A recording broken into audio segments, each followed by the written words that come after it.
today we will continue our last topic, that was theory of demand.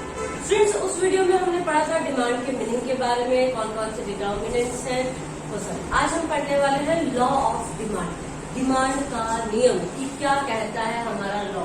देखो demand क्या, हमने already हम पढ़ चुके हैं ये चीज कि जैसे ही प्राइसेस किसी भी चीज के, कोई भी कमोडिटी के प्राइस इंक्रीज होते हैं, हम उसकी डिमांड क्या कर देते हैं, कम कर देते हैं। ठीक है, और जैसे ही प्राइसेस कम होते हैं तो हम उसकी डिमांड ज्यादा करते हैं। तो यही लॉ है आपका, जो लॉ ऑफ डिमांड है यही स्टेट करता है that other things remaining constant. ये वर्ड आया अदर थिंग्स रिमेनिंग कांस्टेंट, कहां पर आएगा ये देखो डेफिनेशन में आएगा आपके। अब इसका क्या मतलब है, अदर थिंग्स यानी कि दूसरी चीजें, रिमेनिंग कांस्टेंट यानी कि कांस्टेंट नहीं, दूसरी चीजें कौन सी दूसरी चीजें। देखो यहाँ पर लॉ ऑफ डिमांड जब भी बात करेंगे तो हम यहाँ पर मान के चलेंगे सिर्फ उस कमोडिटी की खुद की प्राइसेस में चेंजेस, और बाकी जितने भी हमने डिटर्मिनेंट्स पढ़े थे, लाइक आपका price of substitute goods, price of complementary goods, income, taste and preferences, expectation, ये सब हम क्या मान के चलेंगे कि कांस्टेंट है। ना तो इनकम में कोई चेंज है, ना ही कोई सब्स्टिट्यूट गुड्स के प्राइसेस में चेंजेस है, ना ही आपके कॉम्प्लीमेंट्री गुड्स में चेंजेस है। टेस्ट भी आपका कैसा है, कांस्टेंट है, जो पहले था वही अब है। एक्सपेक्टेशन भी कुछ नहीं है हमारे नियर फ्यूचर में, सिर्फ चेंजेस किसके अंदर है, on price of the commodity के अंदर। ठीक है, तो other things, law of demand states that other things remaining constant, कि जितने भी अलग जो डिटर्मिनेंट्स रह गए उन सबको कांस्टेंट मानते हुए there is an inverse relationship. कैसा relationship, inverse. Inverse means negative, means एक अगर पॉजिटिव में जा रही है तो दूसरी नेगेटिव में जा रही है, तो एक इनवर्स रिलेशनशिप कि एक अगर इंक्रीज हो रहा है तो दूसरा डिक्रीज हो रहा है। किसके बीच में, quantity demanded and on price of the commodity, कि उस कमोडिटी के खुद के प्राइस में और क्वांटिटी डिमांडेड में कैसा रिलेशनशिप है, इनवर्स रिलेशनशिप। जहां पर ये इनवर्स रिलेशनशिप शो करता है और अदर थिंग्स रिमेनिंग कांस्टेंट रहती हैं, उसको हम बोलते हैं लॉ ऑफ डिमांड। एक बार दोबारा से देख लो, law of demand states that other things remaining constant, there is an inverse relationship between quantity demanded and on price of the commodity. Clear?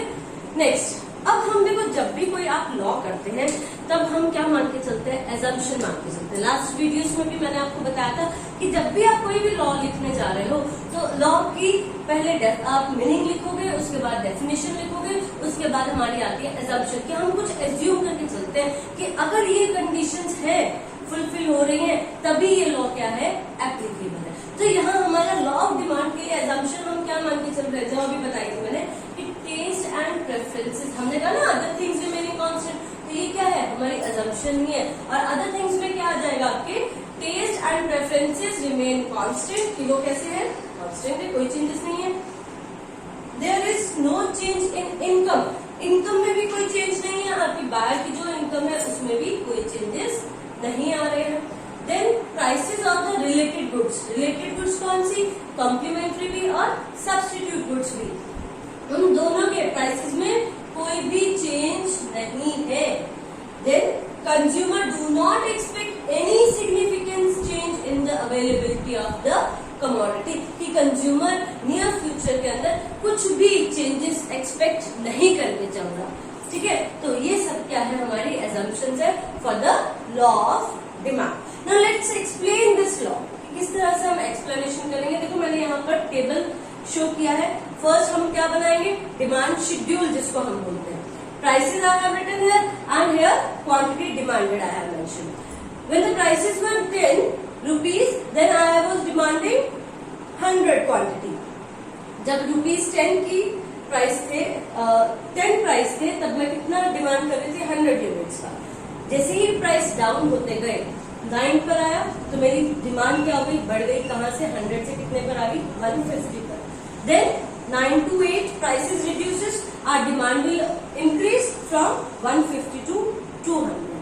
Then 8 to 7 prices again decreases and our demand again rises, that is 200 to 250. Now let's show these और data on our diagram. ठीक है, तो यहाँ पर मैंने क्या show किया, देखो ओ वाई एक्सिस पर हम प्राइसेस शो कर रहे हैं, ओ एक्स एक्सिस पर quantity demand.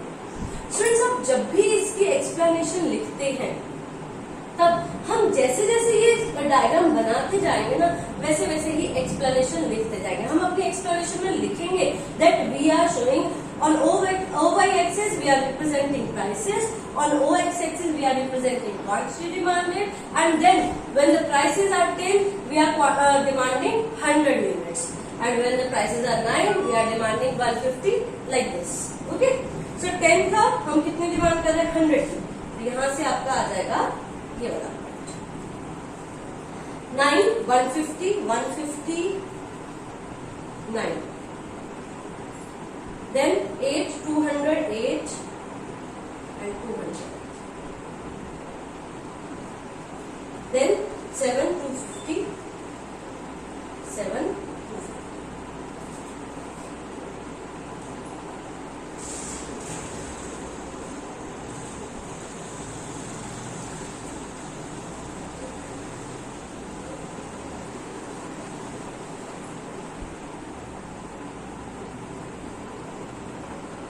So it will be a straight line.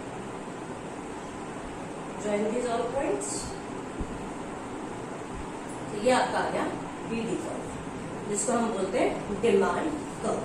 ठीक है, अब देखो यहाँ पर क्या है कि आपकी 10 थी क्वांटिटी, तो आपने प्राइसेस 10 थे, तो हमने क्वांटिटी कितनी की 100। ठीक है, और जैसे ही प्राइसेस डिक्रीज हुए 7 पर 9 पर आए, तो हमने क्वांटिटी कितनी की आपकी 150। ठीक है, इस तरह से आपका शो हो जाएगा। तो ये क्या हुआ हमारा explanation of theory of law of demand. Now let's talk about that why are demand curve slopes downward, कि हमारा डिमांड कर्व डाउनवर्ड स्लोपिंग क्यों होता है। तो now let's discuss about the that why are demand curve slopes downward. देखो slopes downward का क्या मतलब है कि इस तरह से नीचे की तरफ ऐसे डाउनवर्ड क्यों होती है हमारा डिमांड कर्व। ठीक है, इसको बोलते हैं slopes down. So first reason है हमारा law of diminishing marginal utility.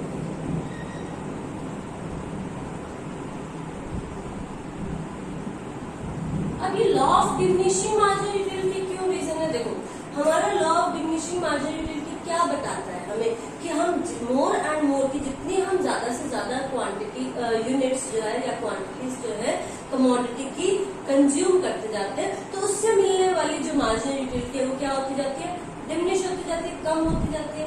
तो जब हम ज्यादा चीजों की डिमांड करते हैं, कंजप्शन करते हैं, तो हमें यूटिलिटी मिल रही है कम, तो कंज्यूमर क्या होता है, जब यूटिलिटी कम मिलती है तो अब वो उस चीज के लिए ज्यादा पैसे देने के लिए रेडी नहीं होते।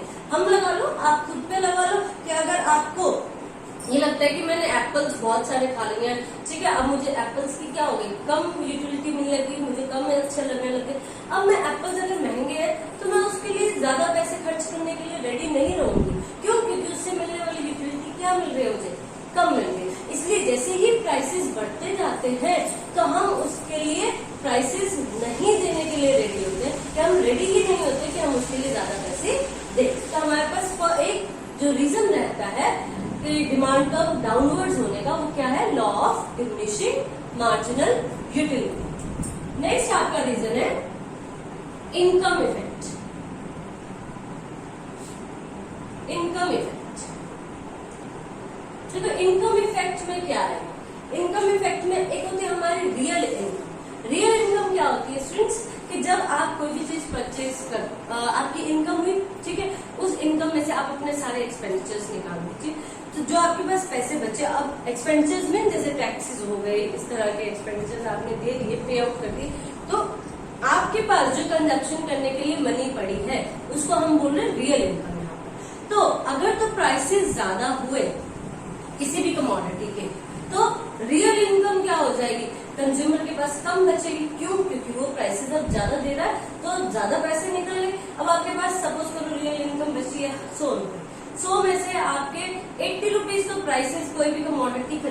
प्राइसेस में 8 रुपीज नहीं कमी। अब जब दूसरी कमोडिटी खरीदोगे तो उसके लिए कितने रुपीज बचे आपके पास? 20 रुपीज।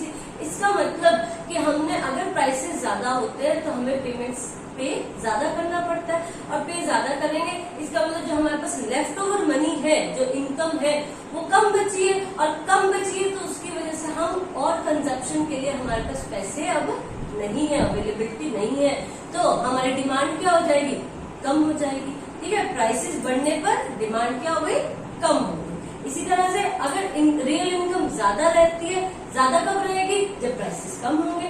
प्राइसेस कम होंगे तो हमारे पास अब ज्यादा पैसे बच गए, और उन ज्यादा पैसों से हम और ज्यादा डिमांड कर सकते हैं। तो उस वजह से भी हमारा जो डिमांड कर्व है वो कैसा रहता है? डाउनवर्ड स्लोप का। नेक्स्ट आपका थर्ड आता है सब्स्टिट्यूशन इफेक्ट।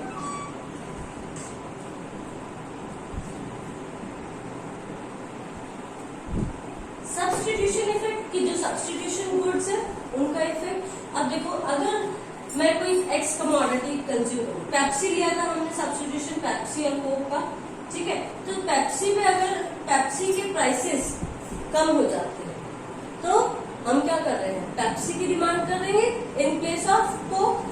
कोक की जगह पर हम किसकी डिमांड करेंगे? अब पेप्सी की डिमांड करेंगे। तो इसका इफेक्ट कैसा है कि जो सब्स्टिट्यूशन गुड है उसकी डिमांड पे क्या इफेक्ट पड़ा? उसकी डिमांड क्या हो गई? कम। ठीक है, तो सब्स्टिट्यूशन इफेक्ट की एक प्राइस के कम, एक सब्स्टिट्यूट के जो गुड है उसके प्राइसेस में कमी होने पर दूसरे की डिमांड में भी चेंजेस आ जाती है, कम हो जाती है। अब हम किसकी डिमांड ज्यादा करने लगेंगे? पेप्सी के प्राइस कम हुए तो डिमांड किसकी बढ़ गई? पेप्सी की ही डिमांड बढ़ गई। ठीक है, क्या पेप्सी को? तो सब्स्टिट्यूशन इफेक्ट भी हमारे पास रिस्पॉन्सिबल है फॉर द डाउनवर्ड स्लोप। ठीक है, कि पेप्सी के प्राइसेस कम हुए, डिमांड उसकी ज्यादा होगी as compare to demand of substitute. Next आपके पास फोर्थ पॉइंट आता है कंज्यूमर, साइज ऑफ कंज्यूमर।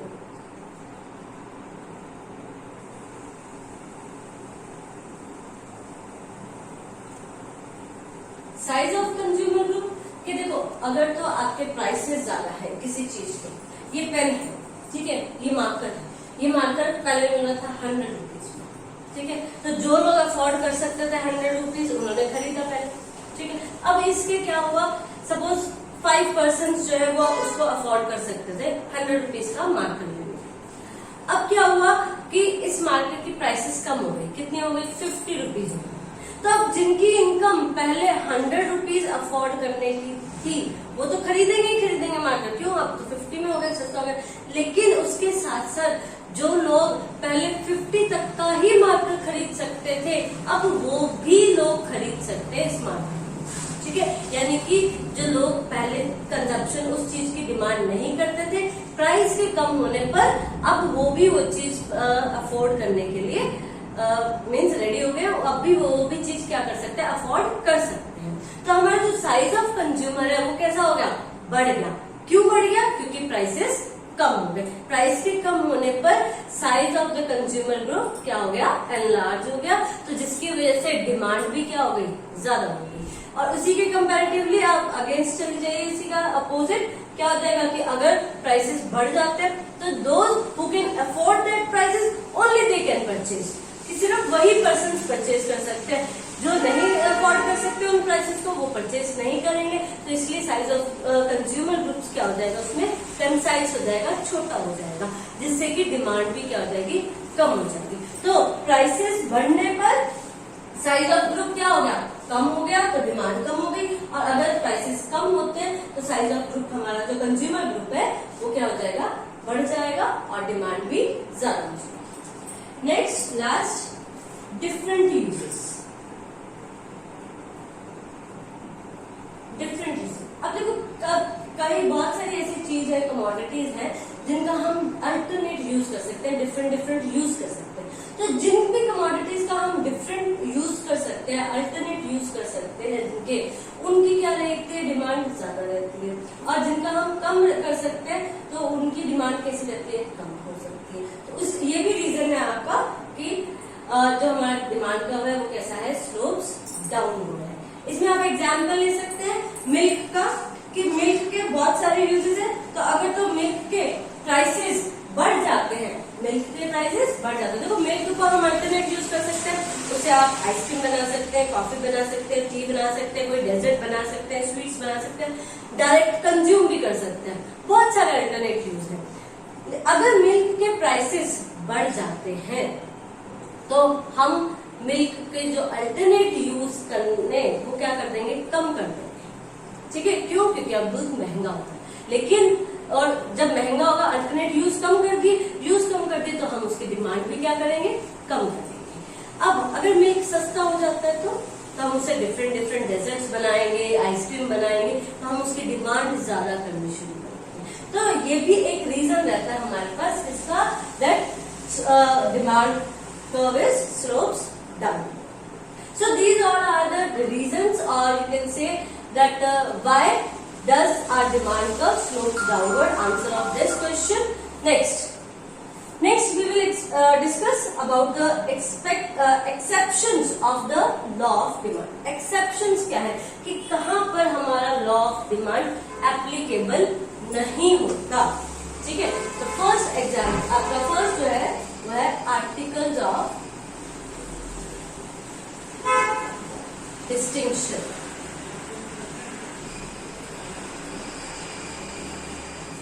अब आर्टिकल्स ऑफ डिस्टिंक्शन क्या होता है, देखो ऐसे आर्टिकल्स, ऐसी कमोडिटीज जिनकी डिमांड जो है प्राइसेस अगर ज्यादा होती है तो उनकी डिमांड भी ज्यादा होता है।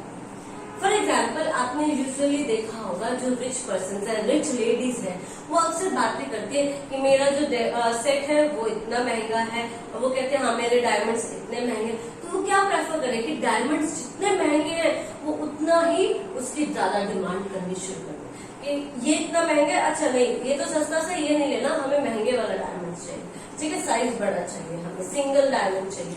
तो वो सब क्या है, आर्टिकल ऑफ डिस्टिंक्शन चाहिए। इसी तरह से कार्पेट्स है, महंगे महंगे जो कार्पेट्स आते हैं वो जितने महंगे होते जाते हैं उतनी ही उनकी डिमांड ज्यादा हो जाती है। तो जो आर्टिकल ऑफ डिस्टिंक्शन है यहाँ पर हमारा लॉ एप्लीकेबल नहीं होता। यहाँ पर क्या हो रहा है कि हमारा अगर प्राइसेस बढ़ रहे हैं तो डिमांड भी क्या हो रही है, बढ़ रही है उसके साथ। सेकेंड आपका आता है गिवन गुड्स।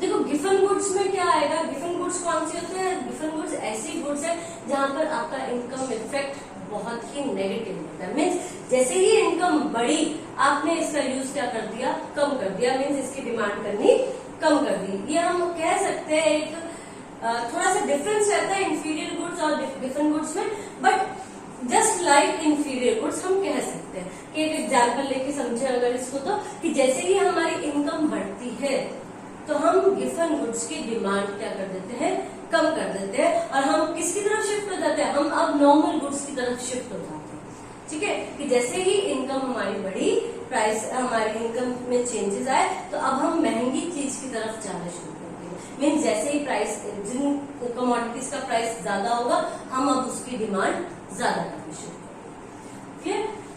नेक्स्ट है थर्ड, इग्नोरेंस, या हम ये भी कह सकते हैं दैट समटाइम मिस जजमेंट हम कर सकते हैं, ठीक है। तो इग्नोरेंस में क्या रहता है कि आपको कई बार ऐसा लगता होगा कि ये चीज सस्ती है तो हम ये परचेज नहीं करेंगे। जैसे कि एक शर्ट ले लीजिए, आप शर्ट परचेज करने गए, उसने कहा जी ये तो 300 की है और ये वाली 800 की है। आपने देखा, आप कहते 300 वाली तो नहीं सस्ती है, तो इसका मतलब घटिया होगी, बिल्कुल बेकार होगी, हम 800 वाली खरीद लेते हैं। लेकिन विदाउट कंपेयर थे कि कौन सा कपड़ा अच्छा है, किसका कपड़ा नहीं अच्छा, स्टिचिंग की किसकी फिनिशिंग ज्यादा है, कलर की, वो चीजें देखते ही नहीं है। हो सकता है वो 300 वाली का ज्यादा अच्छा हो एज कम्पेयर टू 800 वाली, ठीक है। तो वहां पर भी इग्नोरेंस भी कई बार हमारा जो है लॉ ऑफ डिमांड क्या कर देती है, वहां पर एप्लीकेबल नहीं होती। और कौन से हो सकते हैं आपके पास एक्सेप्शंस, हैबिट्स।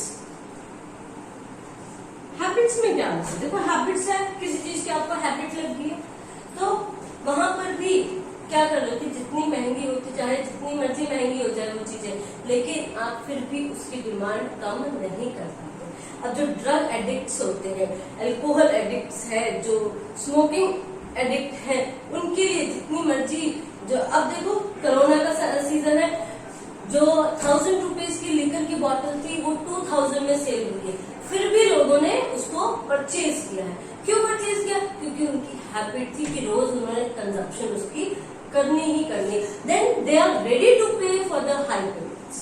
तो वहां पर भी क्या है, हमारा लॉ ऑफ डिमांड एप्लीकेबल नहीं हुआ। क्यों? क्योंकि वहां पर हैबिट्स ही लोगों की, अगर हैबिट्स है तो प्राइसेस में जितना मर्जी इंक्रीज आता जाए उसकी डिमांड कम नहीं होती उतनी, उससे बल्कि देखो अभी जो कोरोना सीजन में चला था आपने देखा होगा कि एक दिन के अंदर यूपी के अंदर 300 करोड़ की आपकी जो है लिकर वो सेल हुई थी। आपने अगर डाटा देखा होगा तो उसमें दिया भी हुआ था, न्यूज भी आ रही थी। तो वो किसकी वजह से है? वो हैबिट्स की ही वजह से है, और इन्हीं हैबिट्स की वजह से ये क्या है हमारा exception of law of demand. Clear? तो आज हमने क्या क्या पढ़ा? हमने पढ़ा आज लॉ ऑफ डिमांड के बारे में, उसकी एक्सप्लेनेशन देखी, उसके हमने ये देखी कि क्यों हमारा जो डिमांड कर्व है वो स्लोप्स डाउनवर्ड है, and what all are the exceptions of law of demand. So that's all for today. Thank you. Have a nice day.